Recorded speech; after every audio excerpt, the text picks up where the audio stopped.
Hello dear student, इस session में हम बात करेंगे डेंसिटी ऑफ अ सब्सटेंस के बारे में। डेंसिटी मतलब एक ऑब्जेक्ट के कंपोजिशन की हम यहाँ पे बात करते हैं कि किस किस तरह के पार्टिकल से हम उसको कंपोज करते हैं। अगर वो पार्टिकल्स आपके भारी हैं तो हम बोलेंगे कि उसकी डेंसिटी भी ज़्यादा होगी। दूसरी चीज़, अगर उसके पार्टिकल्स पास पास हैं तो भी हम बोलेंगे उसकी डेंसिटी ज़्यादा होगी। तो वेरियस फैक्टर्स के ऊपर हमारी डेंसिटी डिपेंड करती है। आइए हम इसको स्टार्ट करते हैं पढ़ना। बहुत इंटरेस्टिंग टॉपिक है ये, डेंसिटी ऑफ अ सब्सटेंस। तो यहाँ पे हम बात करेंगे, डेंसिटी को डिनोट किया जाता है एक रो सिंबल से। इसको हम बोलेंगे RHO, रो सिंबल से of a substance. It is defined as mass per unit volume. तो हम यहाँ पे बोलेंगे कि density is equals to mass per unit volume और rho is equals to m upon v। तो मास को हम स्मॉल m से डिनोट कर देंगे और v हमारा जो है वो वॉल्यूम को डिनोट करता है और रो हमारा डेंसिटी है। यहाँ पे अगर हम बात करें, मास हमारा केजी में होता है और v वॉल्यूम जो है हमारी वो मीटर क्यूब में होती है। तो केजी पर मीटर क्यूब हमारा यूनिट निकल के आता है डेंसिटी का। एक बड़ी इंटरेस्टिंग फैक्ट है इसके साथ में मैं आपको यहाँ पे बताता हूँ।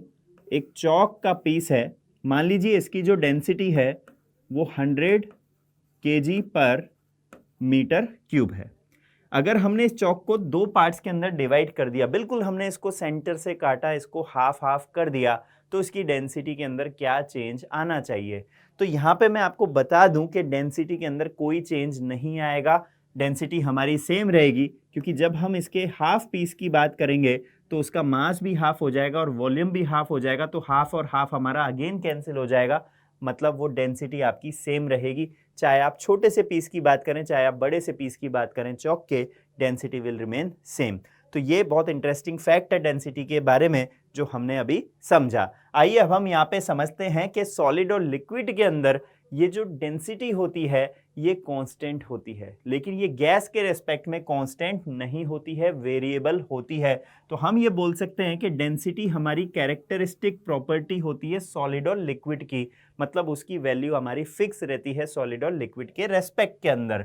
What ever be it's size और मास। हमने देखा था कि हमने चौक को हाफ कर दिया, तो पहले चौक इतनी बड़ी थी, अब वो हाफ हो गई थी, तो उसकी साइज या मास के ऊपर डिपेंडेंसी नहीं होती है। डेंसिटी आपकी फिक्स होती है सॉलिड और लिक्विड के लिए, लेकिन ये गैस के लिए वैलिड नहीं है, क्योंकि डेंसिटी ऑफ अ गैस हमारी फिक्स नहीं होती है, वो आपकी वेरिएबल होती है, क्योंकि वेरियस फैक्टर्स पे उसकी डिपेंडेंसी होती है, जैसे कि हम बात करें टेम्परेचर, प्रेशर और वॉल्यूम। तो सॉलिड हमारा इस तरह से दिखाई देगा, कॉम्पैक्ट स्ट्रक्चर। लिक्विड की भी एक बाउंड्री होगी, उसका भी एक सरफेस होगा, लेकिन गैस की अगर बात करें तो वो पूरे कंटेनर को ही ऑक्यूपाई कर लेगा। और अगर हमने उसका टेम्परेचर, प्रेशर वेरी कर दिया तो अंदर क्या होगा, उसके पार्टिकल्स रैंडम मोशन के अंदर आ जाएंगे। इस वजह से हम बोलते हैं कि वहां पे उसकी डेंसिटी कांस्टेंट नहीं होती है। नेक्स्ट पॉइंट की हम यहाँ पे बात कर दें इसके SI यूनिट और इसके CGS यूनिट की।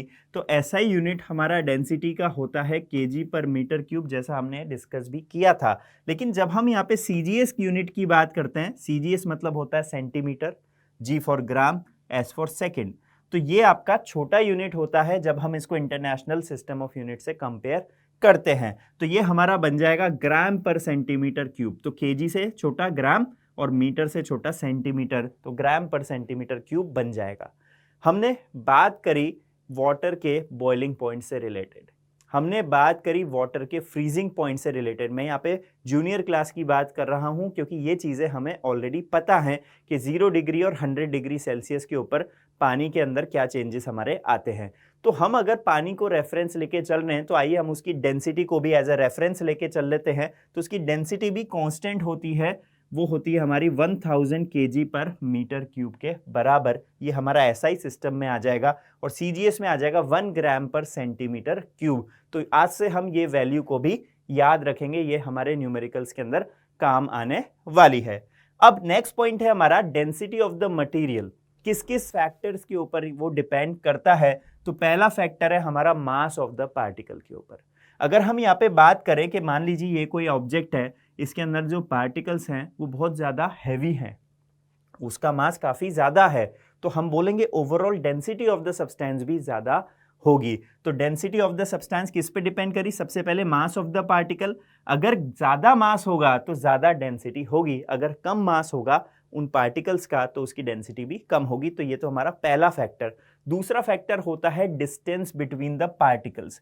तो दोनों पार्टिकल्स या कितने भी पार्टिकल्स की आप बात कर लीजिए, अगर हम दो पार्टिकल्स के रेफरेंस की बात करें तो उनका डिस्टेंस अगर ज़्यादा है तो हम बोलेंगे वो उसकी डेंसिटी कम है, और अगर वो पास पास हैं तो डिस्टेंस कम है तो उसकी डेंसिटी ज़्यादा है, वो गाढ़ा है, आप इस तरह से बोल सकते हैं। अगर हम लिक्विड के रेस्पेक्ट में बात करें तो आप हनी का एग्जांपल ले लीजिए और वाटर का एग्जांपल ले लीजिए, तो आपको दिख रहा है कि उसकी विस्कोसिटी ज़्यादा है हनी की, तो उसकी डेंसिटी भी ज़्यादा है एज कंपेयर टू वाटर। तो डिस्टेंस बिटवीन द एटम्स और मॉलिक्यूल्स वो हमारा क्या है, अगर ज़्यादा है तो हमारी स्मॉलर हो जाएगी डेंसिटी। तो ये दोनों फैक्टर्स हमको याद रखने हैं। अब बात आती है रिलेटिव डेंसिटी की, हम किसी चीज़ को किसी चीज़ से रिलेट करें। अभी हमने पढ़ा था वाटर की डेंसिटी 1000 होती है, right, in SI system of units में यहाँ पे बात कर रहा हूँ, तो वो केजी पर मीटर क्यूब में आ जाएगी।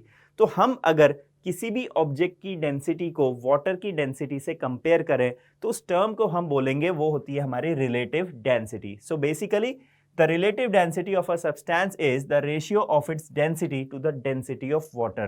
तो ये हमारा रेशियो होगा, ये बात ध्यान रखिए। तो उसको हम कैसे रिप्रेजेंट करेंगे, आर डी से रिप्रेजेंट करेंगे, तो वो rho S upon rho W आप ऑलरेडी जानते हैं 1000 है, तो density of a substance upon density of water. और इस रिलेटिव डेंसिटी को हम एक और वर्ड से डिफाइन करते हैं जो है स्पेसिफिक ग्रेविटी। तो अगर कोई आपसे स्पेसिफिक ग्रेविटी भी पूछ रहा है तो ध्यान रखिए वो आपकी रिलेटिव डेंसिटी ही है।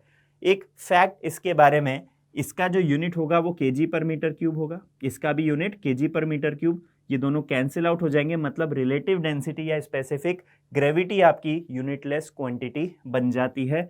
ये बात ध्यान रखिए। तो मैं यहाँ मेंशन कर देता हूँ कि आपकी यूनिटलेस क्वांटिटी होती है। अब यहाँ पे हम कुछ रिलेटिव डेंसिटीज या हम डेंसिटीज को डायरेक्टली याद कर सकते हैं।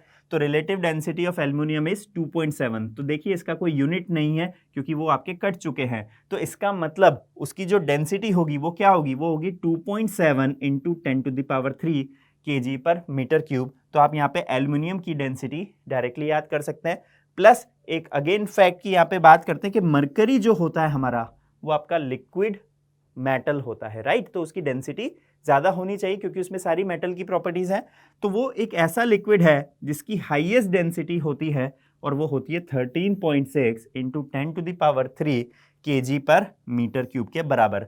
तो आज से हम यहाँ पे मरकरी की डेंसिटी भी याद रखेंगे 13.6 into 10⁻³ kg per metre cube. तो इसकी डेंसिटी हाईएस्ट डेंसिटी होती है क्योंकि उसके अंदर सारी प्रॉपर्टीज़ मेटल की होती है। तो मरकरी हमारा रूम टेम्परेचर पे लिक्विड ही रहता है। अब हम यहाँ पे नेक्स्ट पॉइंट की बात करते हैं कि जैसे जैसे हम पानी के अंदर या किसी फ्लूइड के अंदर जाते हैं, प्रेशर हमारा डेप्थ के साथ क्या करता है, इंक्रीज होता है। तो हम यहाँ पे एरो बना के नीचे की तरफ बता देंगे increasing pressure with depth. Okay, so the fluid pressure depends only on the height of the column of the fluid above the surface where you measure the pressure. अगर हम इस पॉइंट की बात कर रहे हैं, फॉर एग्जाम्पल ये point है हमारा, तो हम यहाँ पे हाइट देखेंगे कि इस पॉइंट से लेके इस पॉइंट के ऊपर कितना पानी हमारा प्रेजेंट है। ओके, तो height of the liquid column कितनी है, सिर्फ इसी के ऊपर या इसी फैक्टर के ऊपर वो डिपेंड करेगा कि उसका प्रेशर कितना है, बाकी फैक्टर्स के ऊपर नहीं करेगा कि उस पानी की वॉल्यूम कितनी है, शेप ऑफ द कंटेनर कैसा है, ये सारे फैक्टर्स पे उसकी डिपेंडेंसी नहीं होती है। तो आइए हम इसको एक एग्जांपल से समझते हैं कि it does not depend on the area of surface in contact और the shape of the liquid column. जैसे आप यहाँ देख रहे हैं 4 तरह की शेप्स हैं। ओके, यहाँ पे ये शेप हो गई, इधर इस तरह की शेप हो गई, यहाँ पे कॉनिकल शेप हो गई, वहाँ एक अलग ही शेप है, और इसके अंदर हमने लिक्विड को फिल कर दिया।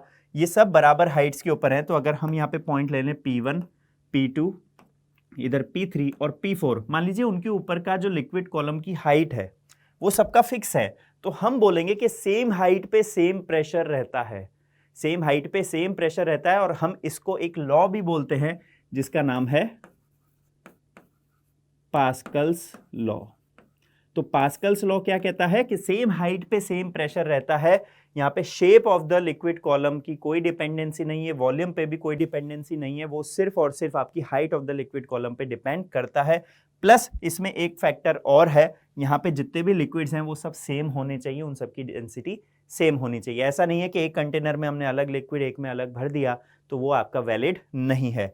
सो the greater the height of the column of fluid above a surface the greater the pressure exerted by the fluid on the surface. तो जितनी ज़्यादा हाइट होगी उतना ज़्यादा प्रेशर वो पर्सन फील करेगा अगर वो स्विमिंग पूल के अंदर जाता है या किसी ओशन में जाता है। इस वजह से ओशन के अंदर जो डाइविंग करते हैं उनको स्पेशल तरह का सूट पहनना पड़ता है। ऑफ कोर्स ऑक्सीजन मास्क तो होता ही है ताकि वो इतना ज़्यादा प्रेशर के अंदर क्रश फील ना करें। अब हम यहाँ पे बात करते हैं कि एक पॉइंट ले लिया हमने ऊपर और एक पॉइंट हमने ले लिया नीचे, तो ये हमारा पॉइंट P1 हो जाएगा, मान लीजिए ये पॉइंट हमारा P2 हो जाएगा। इन दोनों के बीच का जो हाइट है, या हम इसको बोलेंगे अगर हम अंदर जा रहे हैं तो वो डेप्थ है, तो वो हमारा h है। तो P1 और P2 के बीच में प्रेशर के डिफरेंस को हम कैसे मेजर कर सकते हैं? वो हम कर सकते हैं P2 minus P1 is given by delta P। What is delta P? Delta का मतलब होता है चेंज इन, तो डेल्टा के आगे P है तो चेंज इन प्रेशर, तो वो हो जाएगा हमारा P2 minus P1 equal to rho into g into h. तो रो जी एच हमारा मेन फॉर्मूला निकल के आएगा जब हम pressure at the depth inside the fluid की बात करते हैं। तो ये चीज आप ध्यान रखें। अब इसको हम लिखेंगे कैसे? मान लीजिए आपके सब्जेक्टिव पॉइंट ऑफ व्यू से अगर हमको मेंशन करना है, so if P1 is the pressure on the surface of the liquid, तो ये आ जाएगा हमारा P1, and P2 is the pressure at the point within the liquid at the depth or a height of h। Okay, तो यहाँ पे हम depth h बोल देंगे इसको। देन देयर प्रेशर डिफरेंस, तो इसका प्रेशर डिफरेंस हमारा रो जी एच से निकल के आ जाएगा। Now fluid pressure acts in all direction की हम यहाँ पे बात करते हैं। तो यहाँ पे आप एक कंटेनर देख रहे हैं जिसके अंदर फ्लूइड भरा हुआ है, किस तरह से ये एक्ट करेगा। अगर हम इसकी बात करें तो आप देख रहे हैं यहाँ पे एरोज से हम इसको डिफाइन कर रहे हैं, नीचे भी एरोज हैं, इधर साइड में भी एरोज हैं हमारे। तो ये जो एरोज का डायरेक्शन है ये बेसिकली परपेंडिकुलर है हमारे सरफेसेस इन कांटेक्ट के। तो हर सरफेस के ऊपर ये 90 डिग्री का एंगल बना रहा है, या आप परपेंडिकुलर वर्ड यूज कर सकते हैं। अब आप इमेजिन कीजिए इसके अंदर एक बॉक्स रख दिया हमने, तो बॉक्स के ऊपर भी सेम तरह का प्रेशर लगेगा, वो आपके सरफेस से 90 डिग्री पे एक्ट करेगा। तो यहाँ पे भी 90 डिग्री, इधर भी 90, इधर भी 90, नीचे भी 90, इधर भी 90। इसका मतलब आप क्या कंक्लूड कर सकते हैं कि fluid pressure acts in all direction. अब हम यहाँ पे कुछ क्वेश्चंस का डिस्कशन करते हैं जो रिलेटेड है हमारे प्रेशर से। So bubble is at the bottom of a pool, assuming that the temperature of a pool is constant throughout the water, which of the following describe the change of the pressure and the density of the air bubble as it rises to the surface? तो हम इसको एक free hand से diagram बना लेते हैं। मान लीजिए ये एक बबल है, जैसे जैसे ये ऊपर आएगा इसकी साइज इंक्रीज होती जाएगी। क्यों होगी इंक्रीज? क्योंकि जो प्रेशर है वो डेप्थ के साथ इंक्रीज होता है, लेकिन जब हम ऊपर की तरफ जा रहे हैं तो बेसिकली आपका प्रेशर रिड्यूस हो रहा है, वो डिक्रीज हो रहा है। तो हम यहाँ पे देख रहे हैं प्रेशर हुआ और डेंसिटी हुआ, तो भाई प्रेशर तो हमारा डिक्रीज हो रहा है। अगर हम यहाँ पे डेंसिटी की बात करते हैं तो डेंसिटी भी हमारी डिक्रीज होगी। उसका रीज़न है कि उसकी वॉल्यूम इंक्रीज हो रही है, उसकी साइज बढ़ती जा रही है इस वजह से। तो यहाँ पे हमारा कौन सा ऑप्शन सही होना चाहिए? डी ऑप्शन हमारा करेक्ट है अकॉर्डिंग टू दिस, कि प्रेशर हमारा कम हो रहा है और डेंसिटी हमारी कम हो रही है। तो इस वजह से हम इसको यहाँ पे मार्क कर देंगे ऑप्शन फोर्थ, और d option is the correct option. Now coming to next question, a stone which has a mass of 12 gram and density 3 gram per centimetre cube is lowered into 20 centimetre cube of water in a measuring cylinder. Measuring cylinder होता है, उसके ऊपर basically scale हमारा printed होता है। What will be the new reading on the measuring cylinder? ये हमारा measuring cylinder हुआ। यहाँ पे आप मान लीजिए अभी कितनी रीडिंग थी उसकी, वो आपकी 20 थी, तो 20 सेंटीमीटर क्यूब इसकी इनिशियल रीडिंग। यहाँ पे हमें एक ऑब्जेक्ट इस तरह से डालेंगे, ठीक है, जिसका मास हमारा है ऑलरेडी हम जानते हैं वो गिवन है 12 ग्राम, और यहाँ पे उसकी जो डेंसिटी दे रखी है वो है 3 ग्राम पर सेंटीमीटर क्यूब। तो क्या हम इन दोनों से इसकी वॉल्यूम निकाल सकते हैं? बिल्कुल, डेंसिटी होता है मास अपॉन वॉल्यूम, तो वॉल्यूम हो जाएगा मास अपॉन डेंसिटी। तो मास कितना है 12 और ये हमारा 3, तो ये आ जाएगा 4 सेंटीमीटर क्यूब के बराबर। तो 4 सेंटीमीटर क्यूब का ये जो स्टोन है, जब हम इसको इमर्स करेंगे अंदर, तो ये आपका कितने वॉल्यूम ऊपर करेगा? इतना वॉल्यूम 4 सेंटीमीटर क्यूब का। तो 20 में हम 4 सेंटीमीटर क्यूब ऐड कर देंगे, तो ये हमारा 24 सेंटीमीटर क्यूब बढ़ जाएगा। ये हमारा नया वैल्यू होगा। So option b is the correct answer according to the question which is आज। अब हम यहाँ पे नेक्स्ट क्वेश्चन की बात करते हैं। So read the passage carefully and answer the question number 1 and 2। तो यहाँ पे दो क्वेश्चंस बेसिकली हमको गिवन है 1 और 2, तो उसको हमें आंसर करना है। A solid body which is immerse in a fluid, fluid मतलब वो लिक्विड या गैस कुछ भी हो सकता है, experience no horizontal force. When a body is immerse in a fluid it experience an upthrust और एन अपवर्ड फोर्स। तो जब भी हम किसी ऑब्जेक्ट को पानी में डालते हैं या किसी फ्लूइड में, अपथ्रस्ट लगता ही है। This upthrust exerted by the liquid on the body immersed in it is called buoyancy of the liquid। तो वो buoyancy या buoyant force हमारा कहलाता है। The density of the liquid is, अब काम की बात यह है कि डेंसिटी उस लिक्विड की या वाटर की हमारी है 1000 kg पर मीटर क्यूब। अब आया हमारा question, if the density of a wooden block is 841 kg per metre cube then the block will. तो ये जो ब्लॉक है हमारा, ये वुड का बना हुआ है, हमने इसको पानी में डाला तो इसकी डेंसिटी 841 है और वाटर की डेंसिटी 1000 होती है। तो वो बेसिकली क्या करेगा, वो आपका फ्लोट करेगा, क्योंकि जब हम बात करते हैं एक ऑब्जेक्ट की डेंसिटी पानी की डेंसिटी से कम है तो वो फ्लोट करता है, ज़्यादा होती तो वो डूब जाता है। तो इसका मतलब है b option is the correct answer according to the question which is asked. अब हम यहाँ पे सेकंड क्वेश्चन की यहाँ पे बात करते हैं। Calculate the pressure exerted by water at the bottom of the lake of depth 16 metre. कितना होगा? तो हम यहाँ पे अगर बात करें, मान लीजिए लेक है इस तरह से, इसकी डेप्थ हमारी 16 मीटर है। इसमें हमारा रो कितना था? रो था हमारा 1000 kg पर मीटर क्यूब और जी की वैल्यू थी हमारी 10 मीटर पर सेकेंड स्क्वायर। तो हम अगर प्रेशर एट द डेप्थ की बात करें तो हमारा फॉर्मूला है pressure equal to rho g h. Just values को पुट कर दीजिए, आपका आंसर आ जाएगा।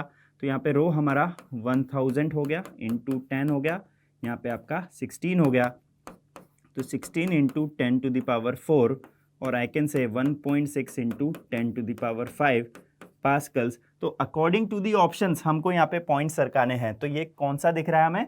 ये वाला 16 into 10 to the power 4 pascals के बराबर। ओके, तो अगर यहाँ पे मान लीजिए दो ऑप्शंस गिवन भी होते आपको ऑप्शंस के अंदर, तो a and b both are correct, इस तरह से आपको एक ऑप्शन वहाँ पे मिल जाता।